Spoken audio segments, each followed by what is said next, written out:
Welcome to this special report. Proposition A lets voters decide whether the city of San Diego will ban union-friendly PLA project labor agreements and open the bidding process up for all. Joining me now is Cate, Vice President of the San Diego County Taxpayers Association, and Scott Crosby, the President of the Associated Builders and Contractors. They're both in favor of Prop A. Gentlemen, thank you. Thank you. Thanks for having us on. Before we go any further, let's take a look at what Prop A would actually look like on the ballot on election night so that voters can get an idea. And there you see it right there. It says basically that it prohibits the city from requiring project labor agreements on city construction projects. And of course, then it goes on to explain what it actually means. Right out of the gate, the bottom line here is that Prop A requires open bidding. Both union and non-union companies can bid, right? Correct. Yeah, the basic premise is fair and open competition. Why would unions be so opposed if it's an open and fair process? I mean, competition is generally a good thing, isn't it? Absolutely. And that's what Prop A does. It ensures fair and open competition. It's just economics 101. The more bidders you have on anything, it doesn't even have to be construction, the lower the price is going to be. And that's what Prop A does. It ensures that there's fair and open competition on all city construction projects. But there are some stipulations to this, right? Because any project over $25,000, it has to be posted online, right? Right. The contracting online and the posting of contracts online is a key provision within Proposition A. Like you said, it requires that any project over $25,000 has to be posted online. The number of bidders that bids on these projects has to be posted online. And if the mayor decides that he wants to do what's called a sole source contract, would not have projects go out to bid, he has to justify that and post the reasons why he did so online. So it's very transparent for taxpayers and for watchdogs who want to understand what's happening at the city.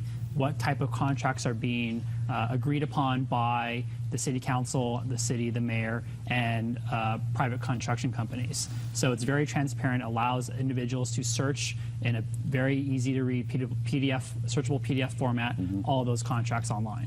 Does this proposition in any way, shape, or form limit the number of bidders who can, offer a bid on a project, city project? No, it does not. In fact, it opens it up. There's been multiple studies that have been shown that when there's a PLA in place, the number of bidders shrink, which accounts for the increased cost. Under fair and open competition, you have a larger bidder pool, which lowers the cost. It's very similar to if you were to purchase a car, and you had to go pick a car dealership, you would want to get the best price possible at, you want to go to multiple car dealerships. Well, imagine if you had a PLA on buying a car and you only had one car dealership to choose from. Your price could increase. Sure. So it's very similar. It sounds as though construction workers currently are forced to join unions to work on taxpayer-funded projects. Am I reading that one right, guys? Is that pretty much the way it is right now? No, they are not currently. There's no project labor agreement in place right now. Okay, but if a company wanted to bid on a city project, bottom line is if you're a construction worker, you almost have to join a union to take part in the work on that project, don't you? No. Well, that's what the big labor wants. They want a project labor agreement in place for all construction projects. Right now, there's a fair and open competition. What we want to do is make sure that that law is encoded in the law, in the charter of the city. I get you. It could be opened up to a PLA right now. We're trying to get the law into the charter. So in other words, this is bottom line, an open and fair way for city projects to be more accountable in how city funds are being used, right? Right, absolutely. And I think the misnomer out there regarding Proposition A is that it bans project labor agreements. That's not the case at all. If a private developer on a project wants to submit a bid on a project using a project labor agreement, they're more than welcome to do so. They can do that and they can compete against other contractors who have fair and open competition or do not utilize project labor agreements. That's perfectly allowable under the law. What this specifically says is that the city council cannot mandate a construction or a developer or project to use a project labor agreement. If someone wants to come in the private sector and utilize a PLA, they're more than welcome to do so. So it's still open for all, Absolutely. as we said right out of the gate. Ban is probably not the best word to use in this case, but I mean, unions can still bid, bottom line. Absolutely. Correct. Yeah. What are the chances that Prop A could get mired in litigation? Governor Brown signed a law that basically says, okay, if you want to do this, if you want do away with what he referred to as PLAs, I guess, project labor agreements, you're not going to get city funds. And this thing is going to be tied up in litigation. Do you see that?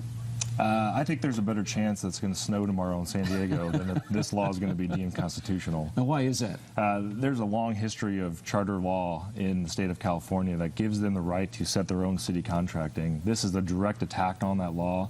The law that was signed is just political posturing by the labor unions in Sacramento. It's a direct attack on San Diego voters, and the voters in San Diego are very smart. They'll see right through this. But haven't the opponents of Prop A basically said too? I mean, if this law passes, the city is going to lose millions and millions in state funding. Something in the neighborhood of $150 million based on 1 or 2 years of looking at the projects that have been approved and come through the city's coffers. So, what are the chances the city is going to lose some big money here? I think that, like I said, it all depends on what the courts end up happening. I think that once Proposition A passes, we'll see how the lawsuits occur in terms of state funding coming down.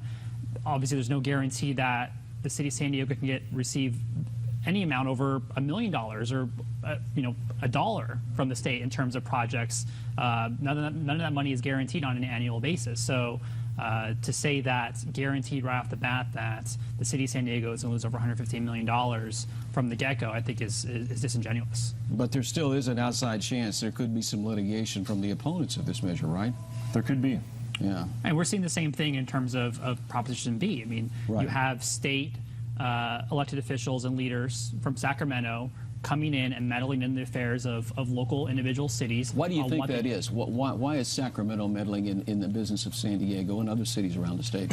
That's what they do best. I mean, it really is you have individual cities who want to determine their own path. I guess what I'm getting at here is this all about the unions, is about busting the unions and potentially keeping unions from getting contracts, and this is what some people would say, bottom line. I mean, it's got all the language that you can possibly phrase as far as a ballot measure, but the bottom line, there are those who say, okay, you're trying to bust up the unions, and this is skilled labor.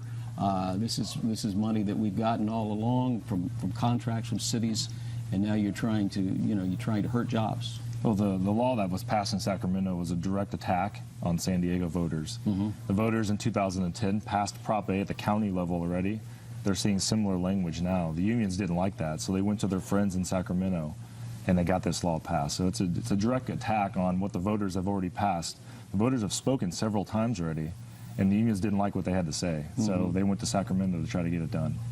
So it's pretty much a given. It's a union or no union type situation here, right? Even though unions can still compete. Well, the difference is the difference is the non-union companies aren't looking for a handout. The unions are looking for a handout. What we're looking for is fair and open competition, and that's what Prop A does.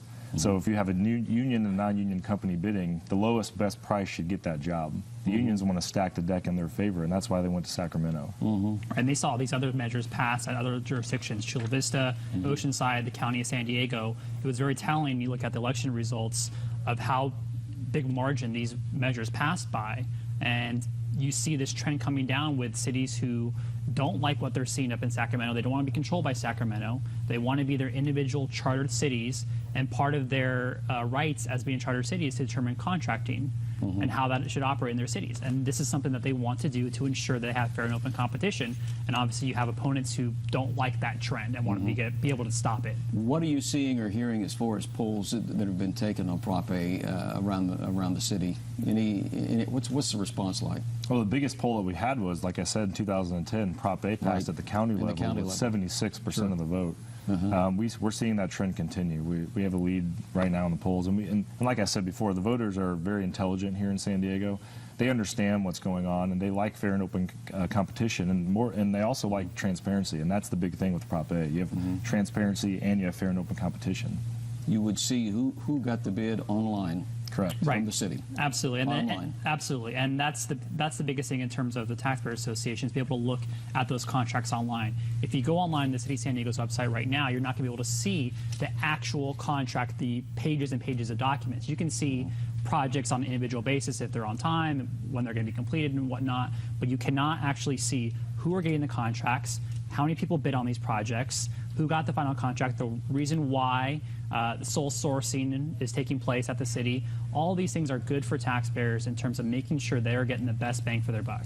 All right, gentlemen, thank you. This interesting conversation on Prop A. Of course, coming up next, we're going to take a look at the other side of Prop A. We'll be right back with that in just a minute. Stay with us.